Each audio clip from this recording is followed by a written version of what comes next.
Hello friends, welcome to our YouTube channel Thai BL series the heart killers के episode 3 के part में आपका स्वागत है। एपिसोड के स्टार्टिंग में हमें फेडल और बेजॉन की माँ मिस लेली को दिखाया जाता है, जो कि अपने ऑफिस में अपने पीए के साथ इंटर करती हैं और बहुत ज्यादा गुस्सा करे। तो उनका पीए उनको सारा टाइम टेबल बताता है कि कैसे कैसे आपके क्या क्या शेड्यूल है। तभी वो अपने पीए से अपनी इंपॉर्टेंट मीटिंग के बारे में पूछती है। तो उनका पीए बताता है कि वो लोग ऑफिस में बैठकर आपका इंतजार कर रहे हैं। तो मिस लेली कहते हैं ठीक है, जब तक हमारी मीटिंग चल रही है तब तक कोई भी अंदर ना आए, इस बात का अच्छे से ख्याल रखना। तो उसका पीए कहता है ठीक है, मैं इस चीज़ का ख्याल रखूंगा। और फिर यहाँ पर लिली जो होती है अपनी ऑफिस की तरफ जाने लगती है। तभी उनका अकाउंटेंट उनके पास आता है और कहता है कि मैम, इस फाइनेंस की जो फाइल है इस पर आपके सिग्नेचर चाहिए। तो फिर मिस लिली गुस्से में उससे कहते हैं कि तुम क्या चाहते हो कि मैं यहाँ पर फाइल सिग्नेचर करूँ? तुम्हें ये फाइल मेरे डेस्क पे नहीं रखनी चाहिए थी क्या? तो यहाँ पे अकाउंटेंट घबरा जाता है और मिस लिली से सॉरी बोलता है। और जैसे मिस लिली वहाँ से जाती है, अकाउंटेंट के हाथ से फाइल गिर जाती है। फाइल गिरते ही यहाँ पे जो उनका पीए होता है वो उसके पास आता है, उसकी फाइल उठाने में मदद करता है। एक्चुअली इन दोनों के आई कांटेक्ट से ऐसा लगता है कि इन दोनों के बीच में भी कुछ चल रहा है, लेकिन अभी हम लोगों को ये दिखाया नहीं जाता। मिस लिली इन दोनों का ये आई कांटेक्ट देखती हैं और फिर अपने पी को आवाज़ लगाती हैं। नेक्स्ट सीन में हमें इन लोगों को एक मीटिंग रूम में दिखाया जाता है, जहाँ पे बेजोन और फेडल बैठे हुए होते हैं और उनकी मॉम एक जो कुछ भी होता है उसकी फोटो दिखाती हैं और कहती है कि तुम लोगों का अगला टारगेट ये है। तो फेडल मिस लिली से कहता है कि मदर, ये कौन है? तो यहाँ पे मिस लिली कहती है कि ये बहुत इंपॉर्टेंट इंसान है और ये एक बहुत बड़ी मछली है। तो यहाँ पे जो बेजोन होता है वो कहता है कि मॉम, और ये ऐसा डिजर्व क्यों करता है, मतलब ये क्यों डिजर्व करता है मॉम? मैंने इसे न्यूज़ में देखा था जहाँ पर ये कुछ बच्चों की, जो गरीब बच्चे उनकी मदद कर रहा होता है, कुछ चैरिटीज भी चलाता है। तो भला ये बुरा इंसान कैसे हो सकता है? तो यहाँ पे मिस लिली स्माइल करती हैं और कहती है कि बेटा बेजोन, तुम बहुत ही जल्दी लोगों के दिखावे से धोखे में पड़ जाते हो। ये बस इसका दिखावा है, नाटक है इसका शरीफ बनने का। इसकी असलियत है ये लोगों को किडनैप करता है, ड्रग्स और दुनिया भर के धंधे करता है, जो कि समाज के लिए बिल्कुल भी अच्छा नहीं है। एक इम्पॉर्टेंट चीज़, इसके लिए तुम लोगों को बहुत ज़्यादा सावधान रहना होगा, क्योंकि ये बहुत ज़्यादा डेंजरस हो सकता है। और दूसरी चीज़, तुम लोगों को बहुत ज़्यादा बच के रहना होगा। मुझे पूरा भरोसा है कि तुम लोग ऐसा कर सकते हो। तो भी फेडल कहता है कि यस मॉम, हम लोग ज़रूर ये कर लेंगे। तभी बेजोन कहता है कि लेकिन मॉम, मुझे लगता है कि और भी ज़्यादा अच्छा होगा अगर आप मुझे थोड़ा सा ब्रेक दे दें। बेजोन की बात सुनते ही फेडल जो था उसकी चेयर को पुश करता है और उसको इशारा करता है शांत रहने के लिए। तो मिस लिली कहती है कि क्या बात है बेजोन मेरे बच्चे, क्या तुम ये काम करना बंद करना चाहते हो? क्या मैं तुम्हें काफी पैसे नहीं देती, और या फिर तुम्हारी जिंदगी में कोई ऐसा आ गया है जिसे तुम पसंद करने लगे हो? चलो फेडल, तुम मुझे बताओ, क्या तुम्हारे भाई को किसी से प्यार हो गया है? क्या वो किसी में इंटरेस्टेड हो रहा है? और ऐसा बोलकर वो बेजोन के पास जाती, कहती कि मेरे बच्चे, क्या तुम मुझे नहीं बताओगे? तभी यहाँ पे फेडल कहता है कि नहीं मॉम, ऐसा कुछ भी नहीं है। मैं प्रॉमिस करता हूँ कि हम लोग इन सब चीज़ों का अच्छे से ख्याल रखेंगे, आप चिंता मत कीजिए, सारा काम हो जाएगा। और फिर मिस लिली बेजोन से कहती है कि इतनी जल्दी मेरा साथ मत छोड़ो बच्चे, तुम अभी मेरे साथ काम करो, तुम्हें पता है ना कि हम सब एक दूसरे के लिए ही हैं। तो ये पे फेडल कहता है कि ठीक है मदर, अब हम लोग चलते हैं। और ऐसा बोलकर जो फेडल होता है वो बेजोन को अपने साथ लेता है और अपनी मॉम को बाय बोलकर वहां से जाने लगता है। इन लोगों के जाने के बाद ये जो पीए होता है मिस लिली से कहता है कि अगर आपको लगता है कि फेडल और बेजोन ही नहीं कर सकते, तो आप क्या चाहते हैं कि मैं आपके लिए ये सब करूँ? तो यहाँ पे मिस लिली गुस्से में कहती है कि तुम पहले ऑफिस में अच्छे से काम कर रहे हो, तुम ऑफिस का काम करो, फील्ड का वर्क तुम्हारे लिए सही नहीं है, तुम अभी इतने इतने काबिल नहीं हो, तुम्हें भी बहुत कुछ सीखने की जरूरत है। वो लोग इस काम में माहिर है, वो लोग कर लेंगे। नेक्स्ट सीन में फेडल को दिखाया जाता है जो कि कैसीनो टाइप, डांसिंग, पब या बार कह सकते हो, इस तरह की एक जगह होती है जहाँ पे वो जाता है और वहाँ पर बहुत ज्यादा बियर ऐसा पी रहा होता है। तभी बारटेंडर फेडल से कहता है कि तुम हमेशा ही यहाँ पर अकेले आते हो, तुम बाकी लोगों के साथ जाकर मजे क्यों नहीं करते? तो फेडल कहता है कि नहीं मैं ठीक हूँ, मैं अपनी जिंदगी के अच्छे हसीन पल अकेले यहीं पे बिता लेता हूँ। तभी हमें स्टाइल को दिखाया जाता है जो कि बहुत ज्यादा नाचते गाते हुए उस क्लब में इंटर करता है और वो फेडल को देखता है जो कि अकेले बैठ कर ड्रिंक पी रहा होता है। फेडल को देखकर वो फेडल के पास आता है और फेडल को आवाज लगाता है, कहता है कि हे, तो क्या तुम भी यहाँ पर हो? किसने सोचा था कि मैं यहाँ पर आकर तुमसे मिलूंगा? तो इसका मतलब ये है कि तुम्हें भी इस तरीके के हैवी ड्रिंक्स और बाकी की चीजों का शौक है। वैसे तुम्हें देखकर लगता तो नहीं। यहाँ पर फेडल स्टाइल की बातों पे ध्यान नहीं देता है, उसको इग्नोर करता हुआ ड्रिंक पी रहा होता है। तो ये स्टाइल उससे कहता है कि तुम्हें इस तरीके की जगह पर अपने दोस्तों के साथ मजे करने चाहिए, तुम यहाँ पर अकेले बैठ कर इस तरीके से बहुत ज्यादा मिस्टीरियस दिखते हुए ड्रिंक नहीं कर सकते, चलो और चलकर मेरे साथ डांस करो। तुम्हें पता है मैंने यहाँ पर आते ही बहुत सारे दोस्त बना लिए। तभी यहाँ पे फेडल घूर कर स्टाइल को देखता है और उसके साथ डांस करने से मना करता है और कहता है कि मैं अपना अकेले समय, यानी जो अच्छा समय वो अकेले बिता सकता हूँ। तो स्टाइल उससे कहता है कि भला इस तरीके से कोई कैसे मजे ले सकता है, तुमको कोई चाहिए जिसके साथ तुम चीखो, यानी कि मतलब वो ऐसा होता नहीं खुशी में लोग वो वगैरह वगैरह करके चिल्लाते हैं, उस तरीके वाला। और वो कहता है कि मैं अभी काफ़ी समय के लिए यहीं पर हूँ और मुझे पूरा भरोसा है कि मैं कुछ दिनों में तुम्हें अपने साथ एकदम चीखने चिल्लाने जैसा बना दूंगा। वैसे भी ये जगह जो है वो पूरी तरीके से मेरे टाइप की है, अपने टाइप की चीज़ों से भरी पड़ी हुई है। और तभी यहाँ पर स्टाइल जो होता है वो बारटेंडर से डबल ड्रिंक की बोतल मांगता है और यहाँ पर बारटेंडर उसको डबल ड्रिंक की बोतल देता है और ये दोनों लोग साथ में ऐसे चिल्ला रहे होते हैं हो करके। फेडल यहाँ पर स्टाइल को घूर कर स्टाइल नजरों से देखता है, फिर इग्नोर करता है, अपना ड्रिंक करने लगता है। और यहाँ पे जो स्टाइल होता है वो दो दो बॉटल से ड्रिंक करता है और फिर फेडल से कहता है, फेडल तो मेरा पीछे करो, फॉलो मी।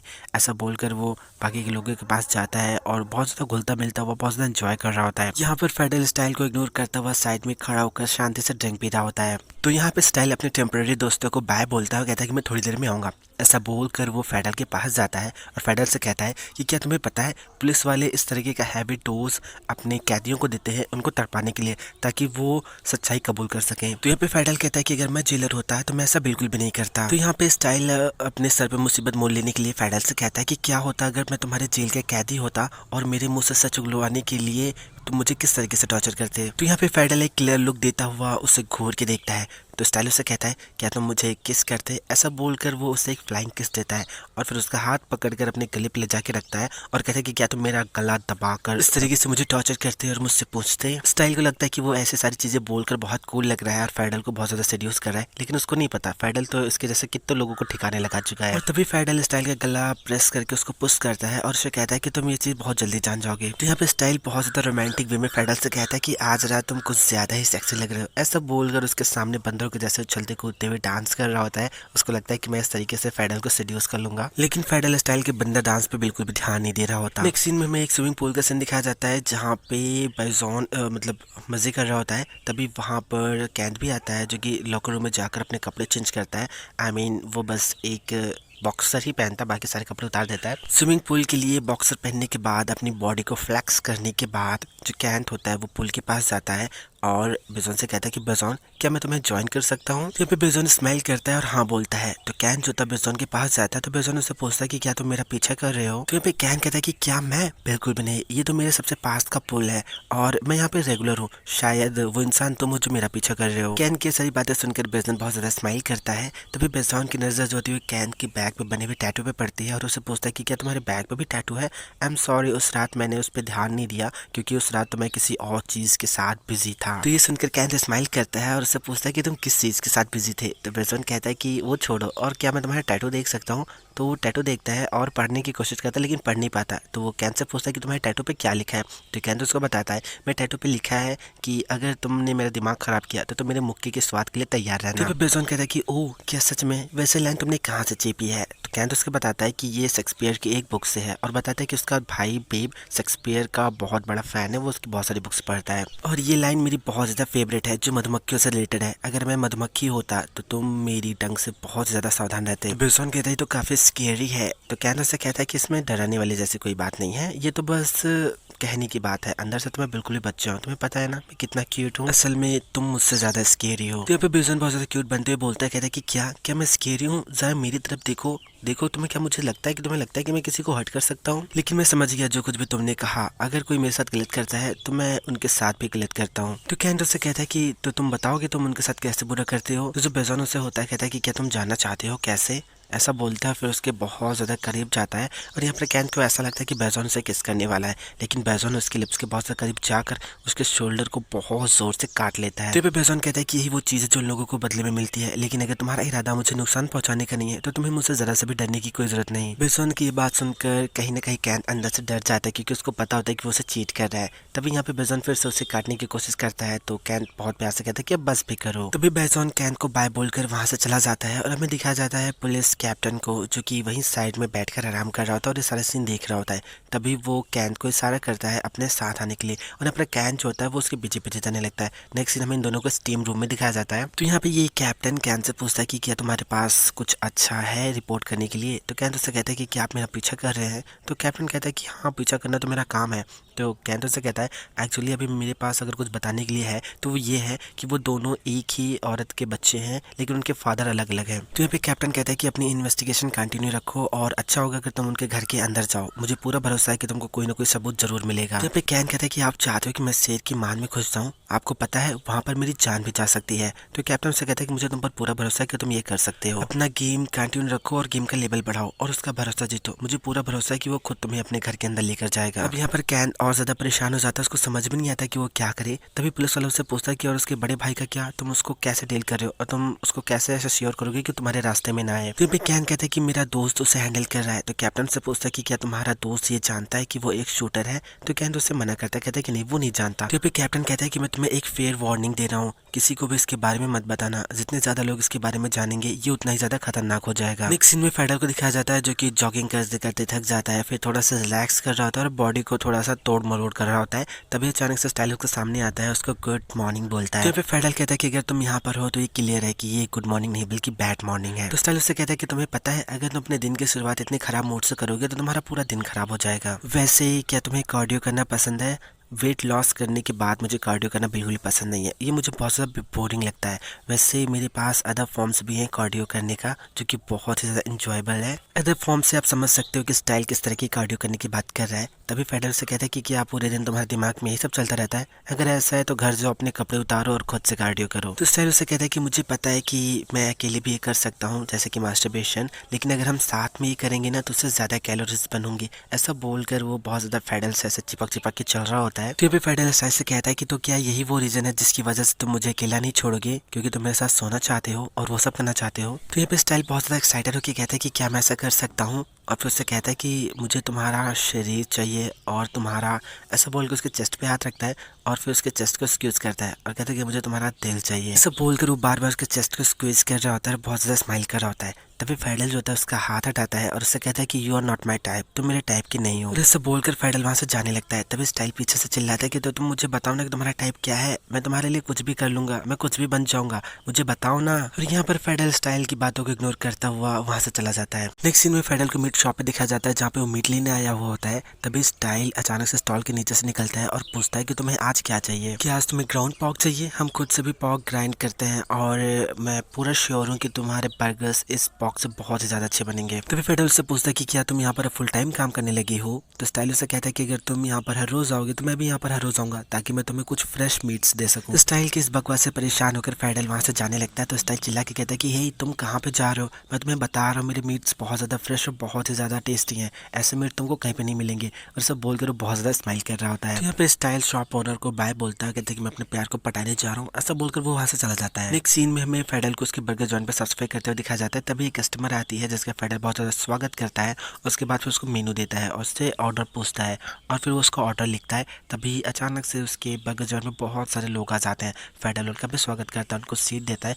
और तभी उसे स्टाइल की आवाज़ सुनाई पड़ती है जहाँ पे स्टाइल लोगों को बुला रहा होता है कि आओ ये बर्गर जॉइंट बहुत ही ज़्यादा बढ़िया है, इसका खाना बहुत ज़्यादा टेस्टी है और इस तरीके से। तभी में स्टाइल को दिखाया जाता है जो कि बर्गर सूट पहना हुआ होता है और अपने सर पे एक उसने कुछ लिया होता है जिसमें उसने अच्छे अच्छे स्लोगन्स लिखे हुए होते हैं और बहुत ज़्यादा लोगों को अट्रैक्ट करके बुला रहा होता है। लोग उसके साथ सेल्फी क्लिक करते हैं और फिर बर्गर के जॉइंट के अंदर जाकर खा पी रहे होते हैं। और तभी फेडल आता है और ये सारी चीज़ें देख लेता है। तभी फेडल स्टाइल के पास आता है और उससे कहता है कि तुम्हें क्या लगता है, तुम ये सब क्या कर रहे हो? तो स्टाइल उससे कहता है कि मैं तुम्हारे प्लेस के बारे में अच्छी अच्छी बातें बोल रहा हूँ। तो फेडल उससे कहता है कि इसे बंद करो, मैं तुमसे नहीं कहा कि तुम ये सब मेरे लिए करो। फिर स्टाइल कहता है कि तुम्हें ऐसा कुछ कहने की जरूरत भी नहीं है, तुम्हें पता है कि ये कस्टमर को अट्रैक्ट करने की एक स्ट्रेटजी है, तुम्हें पता है यहाँ पर आसपास कितने सारे बर्गर जॉइंट है, तुम्हें उन सबसे लड़ना है और खुद को सर्वाइव करना है। और एक चीज, इतने हैंडसम से लड़के को इस कॉस्ट्यूम में देखकर भला कोई खुद को कैसे रोक पाएगा? तो फेडल से कहता है कि वो लोग यहाँ पर मेरी बर्गर्स की वजह से आते हैं, ना कि तुम्हारे इस नौटंकी की वजह से। स्टाइल फेडल के पास जाता है और से कहता है कि किसको पता है, हो सकता है कि वो लोग यहाँ पर इसलिए आते हो क्योंकि यहाँ का से बहुत ही ज्यादा गुड लुकिंग है। तभी यहाँ पे फेडल स्टाइल को पुश करता है और कहता है कि मेरे इतने ज्यादा करीब आने की कोशिश मत करो। तो यहाँ पे स्टाइल कहता है कि मैं क्यों ना करूँ,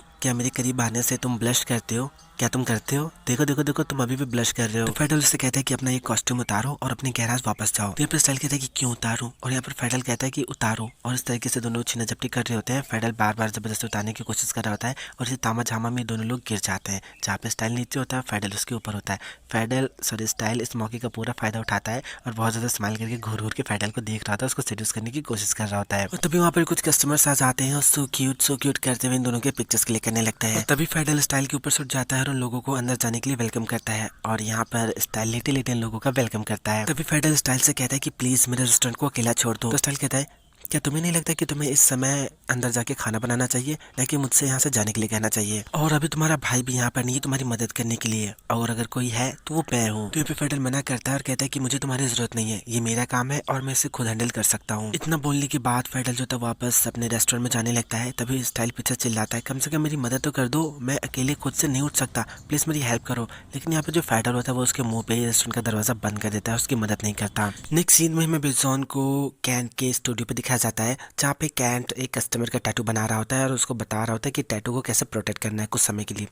तभी वो कस्टमर चली जाती है, तो जब बेजॉन होता है वो कैंट से कहता है कि क्या तुम अकेला फील कर रहे हो जो तुमने मुझे अपने स्टूडियो पे इस तरीके से बुलाया है? तो कैंट उससे कहता है कि खैर तुमने मुझसे कहा था कि मैं तुम्हारे प्लेस पे नहीं आ सकता, और रात में बेब भी घर पे रहता है, तो मैं घर पर भी तुमसे नहीं मिल सकता, और इसीलिए दिन में मिलने के लिए यही सबसे बेस्ट प्लेस है। तो बेजॉन उससे कहता है कि हम होटल भी तो बुक कर सकते हैं। तो कैंट उससे कहता है कि होटल्स तो हुकअप के लिए होते हैं, और मुझे तुमसे तो हर रोज मिलना है, और वैसे भी ऐसा कौन सा इंसान है जो अपने बॉयफ्रेंड से मिलने होटल में जाता हो? तो यहाँ पे बेजॉन कहता है कि मैं तुम्हारा बॉयफ्रेंड नहीं हूँ, और एक चीज, मुझे नहीं लगता कि फेडरल तुमको हमारे घर में एक कदम भी रखने देगा, और क्या तुमने मुझे यहाँ पर सिर्फ बातें करने के लिए बुलाया है? तभी यहाँ पे कैन बेजॉन को अपनी गोद में बैठाता है और उससे कहता है कि जरा ये देखो, और आईपैड दिखाकर उसे एक फोटो दिखाता है और कहता है कि मैं तुमको एक टैटू के लिए बुलाया हूँ जो तुम यहाँ पर छोड़ कर गए थे। और बेजॉन से पूछा कि क्या उसको टैटू पसंद आया? तो बेजॉन कहता है कि हाँ ये बहुत ज्यादा अच्छा है, लेकिन अब मैं खुद की बॉडी पर कैट टैटू नहीं बनवाना चाहता, क्योंकि मुझे लगता है कि मैं इससे और ज्यादा क्यूट लगने लगूंगा। तभी कैन उससे कहता है कि तो क्या तुम्हें कुछ कूल टैटूज चाहिए? और उसको करता है, उससे कहता है कि क्या तुम इससे भी ज्यादा क्यूट बन सकते हो?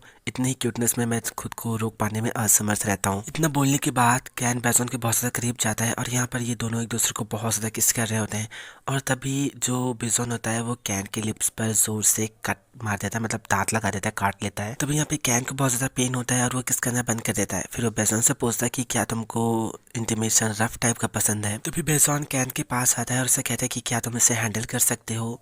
तो कैन कहता है अगर तुम्हें ये पसंद है तो मैं बिल्कुल हैंडल कर सकता हूँ। तभी बेजॉन उससे कहता है कि क्या होगा अगर मैं तुमसे कहूँ कि मुझे बॉन्डेजेस और विप्स भी पसंद है? तो यहाँ पे कैन उससे पूछता है कि क्या तुम स्लेव हो या फिर तुम मास्टर हो? अब स्लेव और मास्टर के बारे में बहुत ज्यादा एक्सप्लेन नहीं कर सकता क्योंकि ये एडल्ट कंटेंट हो जाएगा। तो बेजॉन उससे कहता है कि मैं कंट्रोल में रहना पसंद करूंगा। तभी जो कैंट होता है उससे कहता है कि तुमने हमारी पहली रात में मुझे ये नहीं बताया था कि तुम्हें इस तरीके का कुछ पसंद है। तो फिर बेजॉन कहता है कि भला ऐसा कौन है जो एक स्ट्रेंजर को अपनी इंटीमेशन प्रेफरेंस को बताता है? तो कैंट उससे कहता है तो इसका मतलब ये है कि आप तुम मुझ पर भरोसा करते हो? तो बेजॉन उससे कहता है कि हाँ, लेकिन पूरी तरीके से नहीं। तो यहाँ पे कैंट बेजॉन से कहता है कि तुम्हारा 100% ट्रस्ट जीतने के लिए मुझे ऐसा क्या करना होगा? तो यहाँ पे जो बेजॉन होता है वो स्लोली उसके चिक्स पे स्लैप करता है। नेक्स्ट सीन में फेडरल को दिखाया जाता है जो कि किचन में लोगों के ऑर्डर किए हुए खाना बना रहा होता है। तभी स्टाइल एंटर करता है और 2 बर्गर रखे हुए होते हैं और पूछता है कि किस टेबल का खाना है। तो यहाँ पे फेडरल कहता है कि ये सब मैं खुद से कर लूंगा, तुम जाओ यहाँ से। तो यहाँ पे स्टाइल कहता है अब क्या तुम खाना भी बनाओगे, लोगों को सर्व करने भी जाओगे? तुम बस यहाँ का देखो, सर्व का काम मैं कर लूंगा। तो यहाँ पे फेडरल कहता है कि मैंने बेजॉन को कॉल किया है, वो अभी थोड़ी देर में यहाँ पर आ जाएगा। तो यहाँ पे तो स्टाइल कहता है कि जब तक बेजॉन आएगा तब तक तो तुम्हारे कस्टमर चले भी जाएंगे, दूसरों से मदद लेना सीख लो फेडरल, अब मैं तुम्हारी मदद करूंगा। स्टाइल की बातों से परेशान होकर फेडरल कहता है ठीक है, लेकिन इससे पहले तुम मेरी मदद करो, तुम जाके कपड़े चेंज कर लो, वहाँ पर यूनिफॉर्म रखा हुआ है, शायद मेरा यूनिफॉर्म तुमको फिट आ जाए। तभी यहाँ पे स्टाइल अपने कपड़े उतारने लगता है तो फेडरल कहता है कि हे रुको, तुमको अगर कपड़े बदलने तो तुम बाथरूम में जाके बदलो, यहाँ पर नहीं। तो यहाँ पे स्टाइल कहता है कि बाथरूम में क्यों? मुझे नहीं लगता कि ऐसा कुछ भी है जो तुमने नहीं देखा है, क्या तुम एम्बैरस फील कर रहे हो? तो यहाँ पे फेडरल कह रहा है कि मुझे शर्म वरम नहीं आती, बस बात इतनी सी है कि, लेकिन इससे पहले कि फेडरल अपनी बात पूरी कर पाता स्टाइल जो है वो अपने कपड़े उतारने लगता है। तो फेडरल कहता है कि बात इतनी सी है कि किचन है। स्टाइल अपने कपड़े उतारता है, अपनी बॉडी को फ्लेक्स कर रहा होता है।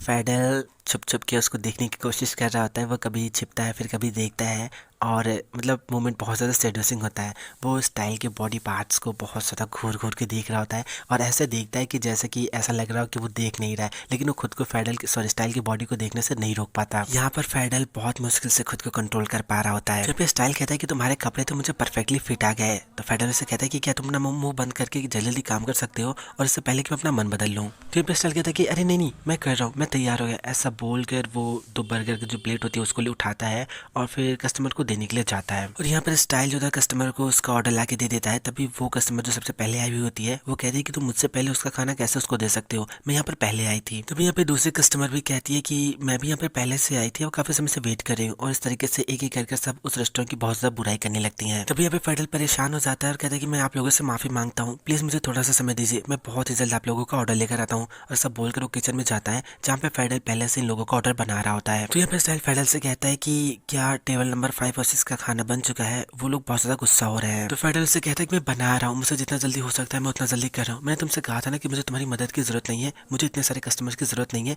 मैं ये काम पैसे के लिए नहीं करता, ये मैं बस अपने फन के लिए करता हूँ। तो स्टाइल कहता है कि ऐसी बातें तो असली मिलीनियर्स के मुंह से ही निकल सकती हैं। तो फेडरल मना करता है और कहता है कि मैं कोई मिलीनियर्स नहीं हूँ। तो यहाँ पे स्टाइल कहता है कि अगर तुम मिलीनियर नहीं हो और तुम ये अपने फन के लिए कर रहे हो तो इसका मतलब ये है कि तुम मुझसे छिपा रहे हो, कहीं तुम। ऐसा बोलकर वो फेडरल के पास जा रहा होता है, तभी फेडरल अटैकिंग मोड में आ जाता है। वो जो कर्ची से वो बना रहा होता है, वो कर्ची वो हथियार के रूप में ऐसा तैयार कर लेता है और बस स्टाइल को मारने के लिए तैयार रहता है। लेकिन इससे पहले कि स्टाइल कुछ और बोलता, वो कहता है कि कहीं तुम सीक्रेट पुलिस तो नहीं हो। स्टाइल की बात सुनकर फेडरल नॉर्मल हो जाता है और उसको नहीं मारता। तो स्टाइल कहता है मैं बिल्कुल श्योर हूँ कि तुम अंडर कवर पुलिस ऑफिसर हो, तो मुझे बताओ कि तुम किस चीज़ की इन्वेस्टिगेशन कर रहे हो। तुम मुझे बताओ, मैं यहाँ पर हर एक इंसान को जानता हूँ, मैं तुम्हारी मदद कर सकता हूँ। तो फेडरल कहता है कि मुझे ऐसा लगता है कि तुम कुछ ज्यादा ही फास्ट फिल्म्स देखते हो, और अगर तुम मेरी मदद करना चाहते हो तो तुम बाहर जाओ और कस्टमर्स के साथ डील करो, और ये जो तुम्हारी चपड़ चपड़ है ना, इसे जरा कम कर दो। तो स्टाइल जो होता है वो वहां से जाने लगता है, लेकिन अपनी उंगलियों से इशारा करता है कि मेरी नजर तुम पे है। तो फेडरल से कहता है कि क्या, हाँ क्या। तो स्टाइल कहता है मैं तुमको देख रहा हूँ, मेरी नजर तुम पे रहेगी। नेक्स्ट सीन में हमें कैन को दिखाया जाता है जो कि बायरन से पूछता है कि क्या तुम मुझे बताओगे कि तुम्हें ये कैसे करना पसंद है। तो यहाँ पे बायरन बताता है कि कई तरीके से स्टार्ट होता है, कभी कभी ये फेस स्लैपिंग से स्टार्ट होता है, बॉन्डिंग से, और उसके बाद फिर हम धीरे धीरे कुछ टूल्स भी ऐड करते जाते हैं। तो यहाँ पे कैन उससे पूछता है कि फेस स्लैपिंग कैसे और कितनी जोर से। तो यहाँ पे बायरन कहता है कि ये डिपेंड करता है मूड पे कि मैं उस समय कितना ज्यादा इंटरेस्टेड हूँ। तो यहाँ पे कैन कहता है क्या तुम मुझ पर ये ट्राई करना चाहोगे। तो सुनकर बेजन थोड़ा शॉक होता है, कहता है कि क्या, भला मैं ऐसा क्यों करूंगा, मैं अभी इस मूड में बिल्कुल भी नहीं हूँ। तो कैन कहता है कि ट्राई करो ना, ताकि जब हमारे बीच में उस तरीके का कुछ हो तो मुझे पता रहे कि मैं उसे हैंडल कर सकता हूँ या नहीं। और फिर बेजन से कहता है कि प्लीज मुझे स्लैप करो ना, स्लैप करो प्लीज करो ना। तो फिर बेजॉन बहुत ही स्लोली कैन को स्लैप करता है। तो कैन कहता है कि क्या बस इतना ही, इतने से ही तुम टर्न ऑन हो जाते हो, इससे तो जरा सा भी दर्द नहीं हुआ। तो बेजॉन कहता है कि मैं तुम्हें हर्ट नहीं करना चाहता। तो यहाँ पे कैन कहता है कि अपने कदम पीछे मत लो, जस्ट स्लैप में, किसको पता है शायद मुझे ये पसंद आए, मैं भी इसमें इंटरेस्टेड हूँ, तुम्हें पेन देना पसंद हो और मुझे पेन बर्दाश्त करना, हम एक परफेक्ट मैच बन सकते हैं, इसलिए मुझे स्लैप करो। तो यहाँ पे जो बेजन होता है वो उसको थोड़ा सा जोर से स्लैप करता है पिछले वाले की अपेक्षा। तो यहाँ पे कैन कहता है कि और ज्यादा जोर से मारो। तो बेजन जो होता है उसको थोड़ा और जोर से मारता है और फिर कहता है कि देखो प्लीज प्लीज से बंद करो ना, मैं अभी इस मूड में नहीं हूँ। तभी यहाँ पे कैन चिल्ला के कहता है और जोर से मारो। तभी यहाँ पे बेजन जो होता है जोर से घुमा के खींच के एक कंटाप देता है, जिसकी वजह से कैन का जबड़ा हिल जाता है और मुझे लगता है कि शायद उसके दांत भी टूट जाते हैं। फिलहाल कैन के दांत नहीं टूटते, बस मुझे ऐसा लग रहा होता है। तभी बेजोन कहता है कि आई एम रियली सॉरी, देखो मैंने कहा था ना कि मेरा ऐसा मूड नहीं है, आई एम सॉरी, मैं तुम्हें हर्ट नहीं करना चाहता। तो यहाँ पे कैन झूठ मूठ का बेजोन को फंसाने के लिए, उसको अपने प्यार में डालने के लिए, उसको ये दिखाने के लिए हाँ मैं तुम्हारी बहुत केयर करता हूँ, कहता है कि मुझे ये पसंद आया, आई लाइक इट, क्या कुछ और भी है जो तुम ट्राई करना चाहते हो। ये सुनकर बेजोन थोड़ा सा स्माइल करता है और खुश भी हो जाता है कि चलो उसको उसके लेवल का पार्टनर तो मिला। तभी स्टाइल अपने फ्रेंड कैन को कॉल लगाता है, लेकिन कैन कॉल पिकअप नहीं करता। तो स्टाइल ये सोच रहा होता है कि इस समय फोन क्यों नहीं उठा रहा है, ऐसा क्या कर रहा है, किस चीज में ऐसा बिजी है। तभी वहाँ पे फेडरल आता है और उससे पूछता है कि क्या तुम अपने बैकअप के लिए किसी को कॉल कर रहे हो। तो स्टाइल कहता है कि हाँ बिल्कुल। तभी फेडरल एक बर्गर लेकर आता है और वो बर्गर का प्लेट वो स्टाइल को देता है। वो देखकर स्टाइल बहुत ज्यादा खुश हो जाता है और कहता है कि पहली टाइम है जब तुम मुझे पहली बार अपने हाथों का बर्गर बना के दे रहे हो। क्या अब तुम्हारा दिल मेरे लिए पिघल रहा है, या फिर ये इसलिए क्योंकि मैंने तुम्हारे लिए बहुत ज्यादा हार्ड वर्क किया है, क्या तुम मुझे पसंद करने लगे हो। तो यहाँ पे फेडरल कहता है कि अपनी आशाओं को मत बढ़ाओ, ये बस तुम्हारा मेहनताना है। उसको देख के स्टाइल शॉक होता है, कहता है कि क्या ये मेरा मेहनताना है, मैंने इतनी मेहनत की तुम मुझे बस एक बर्गर दे रहे हो। तो यहाँ पे फेडरल से कहता है कि मैंने तुमसे कहा था ना कि मुझे तुम्हारी मदद की जरूरत नहीं है, तुम मेरी बात नहीं सुन रहे थे, अब लाओ मेरा बर्गर वापस करो। ऐसा बोलकर वो बर्गर छीन रहा होता है। तो स्टाइल कहता है कोई बात नहीं, मैं खा लूंगा। ऐसा बोलकर वो अपना बर्गर वापस ले लेता है और उसे खाने लगता है और बर्गर को बहुत ज्यादा एंजॉय कर रहा होता है। तभी फेडरल से कहता है कि जब तुम्हारा खाना हो जाए तो तुम घर चले जाना और अपने ये बर्गर वाला सूट भी अपने साथ लेकर जाना। तभी यहाँ पे स्टाइल कहता है ये तो मनुष्य का नेचर है, जब उनको जरूरत होगी तुम्हारा यूज करेंगे, उसके बाद तुमको उठाकर फेंक देंगे। तो फेडरल उससे कहता है कि बहुत ज्यादा ड्रामा करने की जरूरत नहीं है, खाओ और अपने घर जाओ। तो स्टाइल उससे कहता है कि क्या तुम्हें मुझे भगाने में मजा आता है, अरे कम से कम मुझे खा तो लेने दो। तभी एक कस्टमर के आने की आवाज आती है। तो फेडरल जो अपने रेस्टोरेंट के अंदर जाने लगता है और जाते जाते स्टाइल से कहता है खा लेना और खा के अपने घर चले जाना। तो यहाँ पे स्टाइल फेडरल के बना बर्गर खाता है और उसकी बहुत ज्यादा तारीफ कर रहा होता है। नेक्स्ट सीन में हमें इन लोगों की मॉम के पीए को वहाँ पर बैठे हुए दिखाया जाता है, जिसको देख के फेडरल काफी शौक होता है और कहता है कि तुम यहाँ पर क्या कर रहे हो। तो ये पीए कहता है कि क्या तुम इसी तरीके से अपने कस्टमर से बात करते हो, तुम्हारी ये जगह थोड़ी सी पॉपुलर है और मुझे ऐसा लगता है कि तुमको लोगों को मारने की बजाय यही काम करना चाहिए, ये तुम्हारे लिए ज्यादा बेटर रहेगा। तो यहाँ पे फेडरल उसके पास बैठता है, उसे कहता है कि तुम मुझे बताओ कि तुम्हें क्या चाहिए या फिर मदर को हमसे कुछ चाहिए। तो यहाँ पे पीए मना करता है, कहता है कि नहीं, मैं यहाँ पे तुम्हारी मदद स्वागत करने आया हूँ, ऐसा बोलकर उसको एक एनवेलप देता है। तो यहाँ पे फेडरल वो एनवेलप ओपन करता है और उसमें से एक लड़की की फोटो निकल के आती है जो एक लड़के से चिपक के बैठी हुई होती है। तो फेडरल पूछता है कि ये कौन है। तो ये कहता है कि ये उस टारगेट की सेक्रेटरी है, इसके पास उसके सारे पासवर्ड्स की और सारे शेड्यूल्स हैं और इसीलिए अगर तुमको उसकी सेक्रेटरी मिल गई तो वो भी तुम्हें मिल जाएगा। तो फेडरल कहता है कि क्या बस इतना ही, भला इसमें तुमने कौन सी हेल्प की, ये तो मैं और बैजोन अपने तरीके से भी पता कर सकते थे। तो ये कहता है कि मैं तुम्हारी मदद नहीं कर रहा, ये तो मदर है जो तुम्हारी मदद कर रही है। तो फेडरल कहता है कि मैं समझ गया, तुम मदर के जूते चाटना चाहते हो, एक बार हमारी काम हो जाए ना उसके बाद मैं तुम्हारी अच्छे से दुनिया तुम्हारे लिए छोड़ दूंगा। ये सुनने के बाद ही कहता है तो क्या तुम्हारे कहने का मतलब ये है कि तुम दोनों इस सब चीजों को छोड़ रहे हो? तुमने लास्ट टाइम भी यही कहा था और उसके पहले भी, लेकिन देखो तुम अभी भी यही कर रहे हो और तुम अपने जिस भाई पे इतना ज्यादा निर्भर हो, मुझे लगता है कि अब वो कहीं खो चुका है। तो फेडरल कहता है कि भला तुम ऐसा क्यों बोल रहे हो? तो ये कहता है कि मैं बस तुम्हारे भाई को बता देना चाहता हूँ कि पानी में उठे हुए बुलबुलों का अंत कैसे होता है। हमारे इस प्रोफेशन में, हमारी इस लाइन में कोई भी किसी का वेट नहीं करता। ऐसा बोलकर इन लोगों को एक वार्निंग देकर वो वहां से जाने लगता है और फिर मैं स्टाइल को दिखाया जाता है जो कि चुपके से इन लोगों की बातें सुन लेता है। हमें नहीं पता कि उसने कितनी बातें सुनी हुई होती हैं, लेकिन हाँ कुछ तो उसने सुनाई है। नेक्स्ट में बैजोन को दिखाया जाता है जो कि कैन से पूछता है कि क्या तुम इसको लेकर सीरियस हो? तो कैन कहता है कि हाँ मैं सीरियस हूँ और मुझे नहीं लगता कि इससे जरा सा भी दर्द होगा। तो यहाँ पे बैजोन कहता है कि क्या तुम श्योर हो और क्या तुम्हें नहीं लगता कि तुम अपना मन बदलने के लिए अब काफी लेट हो चुके हो? तो कैन कहता है कि मेरे बॉडी पे बने इन टैटूज को तो देखो, इसके मुकाबले तुम्हारे टूल्स कुछ भी नहीं है। तो बैजोन उससे कहता है कि जब पेन तुम्हारे बर्दाश्त से परे हो जाए तो तुम अपना सेफ वर्ड बोलना। तो फिर कैन कहता है कि सेफ वर्ड से तुम्हारा क्या मतलब है? तो बैजोन कहता है कि सेफ वर्ड मतलब एक वर्ड जिससे मुझे पता चल जाए कि अब मुझे रुक जाना है और ये कुछ भी हो सकता है। तो यहाँ पे कैन बहुत ज्यादा ओवर स्मार्ट बनते हुए कहता है कि क्या मैं तुम्हारा नाम नहीं बुला सकता? बैजोन प्लीज स्टॉप इट बैजोन, बैजोन प्लीज स्टॉप इट। फिर बैजोन कहता है कि नहीं बिल्कुल भी नहीं, ये बिल्कुल भी वर्क नहीं करेगा। अगर तुम ऐसा करोगे, मेरा नाम लोगे, तो मुझे ऐसा लगेगा कि तुम इसे बहुत ज़्यादा एंजॉय कर रहे हो, तो मैं तुम्हें और ज़्यादा हर्ट करूंगा। तो पे कैन कहता है ठीक है, कैसा रहेगा अगर मैं पेंगुइन बोलूँ? तो पे बैजोन पूछता है कि पेंगुइन क्यों? तो कैन उसको बताता है कि वो इसलिए क्योंकि पेंगुइन बहुत ज़्यादा क्यूट होते हैं और मैंने उन पर एक डॉक्यूमेंट्री भी पढ़ी थी और मुझे पता चला कि वो कितने ज़्यादा एड्रोबल हैं और मुझे पेंगुइन बिल्कुल तुम्हारी तरह लगते हैं। तो बैजोन कहता है ठीक है फिर, your safe word is penguin. ऐसा बोलकर वो जाता है और 2 क्लिप लेकर आता है और फिर वो बहुत प्यार से कैन की गोद में बैठता है और उससे पूछता है कि क्या तुम रेडी हो? तो फिर कैन कहता है कि हाँ मैं रेडी हूँ। तो फिर बैजोन उसको कहता है कि मैं एक एक क्लिप से स्टार्ट करूंगा। ऐसा बोलकर वो एक क्लिप उसके निप्पल पे लगाता है। क्लिप के लगने से कैन को बहुत ज्यादा पेन होती है, लेकिन वो ऐसा दिखाता है कि उसको ज्यादा पेन नहीं हो रहा है। तो यहाँ पे बैजोन से पूछता है कि क्या तुम ठीक हो? तो कैन कहता है कि हाँ, लेकिन ये उतना दर्द नहीं कर रहा जितना मैंने सोचा था। तो फिर बैजोन कहता है ठीक है फिर मैं दूसरा लगाता हूँ। ऐसा बोलकर वो दूसरी क्लिप उसके दूसरे निपल्स पे लगा देता है और यहाँ पर कैन ऐसा दिखाता है कि उसको पेन नहीं हो रहा, लेकिन उसको बहुत ज्यादा पेन हो रहा होता है। तो बैजोन स्माइल करता है और उसे कहता है कि क्या आप तुम्हारे लिए ये बहुत ज्यादा देर नहीं हो गई है कि तुम बैक ऑफ कर सको? और फिर यहाँ पर बैजोन उन दोनों क्लिप्स को टच कर रहा होता है, उसको और ज्यादा पेन देने की कोशिश कर रहा होता है और यहाँ पर कैन उसको ऐसे मतलब दिखा रहा होता है कि उसे बहुत ज्यादा इंजॉय कर रहा है, but reality is more different than this. इन सब चीजों से बैजोन बहुत ज्यादा एक्साइटेड हो जाता है और वो कैन को बहुत ज्यादा किस करने लगता है, मीन इंटीमेशन स्टार्ट करता है। लेकिन तभी वहाँ पे फेडरल आ जाता है और ये सब देख लेता है और वो बैजोन को बहुत ज्यादा जोरों से चिल्लाता है। बैजोन के देखकर बहुत ज्यादा गुस्सा हो जाता है, चिल्ला के कहता है बैजोन तुम क्या कर रहे हो? अचानक से फेडरल को वहाँ पर देखकर बैजोन बहुत ज्यादा घबरा जाता है और वो उससे दूर हो जाता है। तो बैजोन बहुत ज्यादा घबराता है, फेडरल से पूछता है कि तुम यहाँ पर क्या कर रहे हो? तो फेडरल से कहता है कि तुम रेस्टोरेंट पर नहीं है और तुम मेरा फोन भी नहीं उठा रहे थे, तो मुझे पता चला कि तुम यहीं पर हो। तो बैजोन कहता है कि मैं तो बस यहाँ पर टैटू बनवाने आया था। तो फेडरल उसे कहता है कि अच्छा इस तरीके से उसके ऊपर चढ़ के ये सब करते हुए तुम टैटू बनवा रहे थे? तो यहाँ पे फेडरल कहता है कि चलो घर जाओ। तो बैजोन कहता है कि फेडरल, तो बैजोन कहता है कि घर जाओ, हम लोगों को काम करने हैं। काम की बात सुनते ही कैन के कान खड़े हो जाते हैं और वो बहुत ज्यादा एक्साइटेड होता है कि ये लोग कौन सा काम करने जा रहे हैं। तभी यहाँ पे जो बैजोन होता है वो कैन को बाय बोलता है और कहता है कि मुझे जाना होगा और फिर वो फेडरल से भी घर चलने के लिए बोलता है। तो फेडरल से कहता है कि तुम चलो मैं आता हूँ। तो यहाँ पे बैजोन फेडरल को देखता है, कहता है कि प्लीज फेडरल। तो फेडरल उसको डांटता है, कहता है कि तुम घर जाओ मैं आता हूँ, मैंने खाना जाओ। तो यहाँ पे बैजोन जो होता है वो चला जाता है। तो यहाँ पे कैन जो होता है फेडरल को हेलो बोलता है। तो फेडरल उससे कहता है कि मुझे ऐसा लगता है कि लास्ट टाइम मैंने तुमको बहुत ज़्यादा अच्छे से समझाया था, लेकिन अब ऐसा लगता है कि मुझे तुम्हें फिर से समझाना होगा। ऐसा बोलकर वो उसकी टैटू वाली मशीन उठाता है और उसको स्टार्ट करता है और फिर वो उसके बहुत ज़्यादा करीब आते हुए कहता है और उससे कहता है कि मैं तुम्हें साफ सुथरी वार्निंग दे रहा हूँ, तुम और तुम्हारा मैकेनिक फ्रेंड, तुम दोनों को, हम दोनों को अकेला छोड़ देना चाहिए। और फिर वो उस चलते हुए टैटू मशीन को छोटे कैन के ऊपर गिरा देता है और कहता है कि अगर तुमने मेरी बात नहीं मानी तो तुमको कुछ बहुत ज्यादा सीरियस झेलना पड़ेगा। फेडरल की वहां से जाते ही कैन जो था उन क्लिप्स को निकालता है और फिर बहुत ज्यादा जोरों से चीख और चिल्ला रहा होता है, क्योंकि उन क्लिप्स की वजह से उसको बहुत ज्यादा पेन हो रहा होता है जो उसने बैजोन के सामने नहीं दिखाया होता है। और यहाँ पर कैन बस चीखता चिल्लाता ही रह जाता है। सो फ्रेंड्स, ये पार्टी पे खत्म होता है। अगर आपको वीडियो पसंद है तो लाइक कीजिए, हमारे चैनल को सब्सक्राइब करें, हमें कमेंट करके जरूर बताएं कि आपको वीडियो कैसा लगा। इसका नेक्स्ट पार्ट बहुत जल्द मैं लेकर आऊंगा।